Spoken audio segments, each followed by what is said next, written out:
చెప్పండి madam, problem ఏంటి?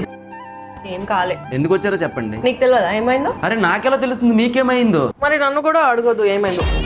అరే మేడం, నేనేమైనా మీ బాయ్ ఫ్రెండ్? నాకెలా తెలుస్తుంది మీ బాధ? మీరు చెప్తేనే కదా తెలిసేది. అరు నువ్వు కూడా అరు, అందరూ నా మీదనే అరుస్తారు. సరే సరే అరవను, చెప్పండి ఏమైంది మీకు? నాతో మాట్లాడుకు పో. అరే మేడం, నాకు టైం లేదు, నేను వేరే పేషెంట్లు కూడా చూడాలి. అంతేలే, నా కోసం ఎందుకు టైం ఉంటది? అరే ఓ మేడం, మీరు ప్రాబ్లం చెప్పండి, ఎలా ట్రీట్మెంట్ చేస్తాను మీకు? ప్రాబ్లమ్స్ అన్ని నాకే ఉంటాయిలే. అరే ప్రాబ్లం ఏంటి? నేనే పెద్ద ప్రాబ్లం. అదైతే కనిపిస్తుంది. ఏమన్నావు? ఏమన్నావు?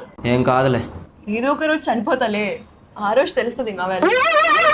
అరే ఏంటి మేడం పిచ్చిదానిలా మాట్లాడుతున్నారు? నీకు అంత ప్రాబ్లం ఉంటే వదిలే, నాకు ట్రీట్మెంట్ చేయకు. మేడం నేను డాక్టర్ని, పేషెంట్ని ఎలా వదిలేస్తాను? చెప్పండి మీ ప్రాబ్లం ఏంటి చెప్పండి. ఇప్పుడు నాకు చెప్పాలని లేదు. నీకు ఎందుకు చెప్పాలని లేదు? ఎందుకంటే నువ్వు వేరే పేషెంట్ కూడా చూస్తావు. డాక్టర్ని మేడం, నేను కాకపోతే ఇంకెవరు చూస్తారు? చూసా మళ్ళీ అరుస్తున్నావు. సరే ఇంకేం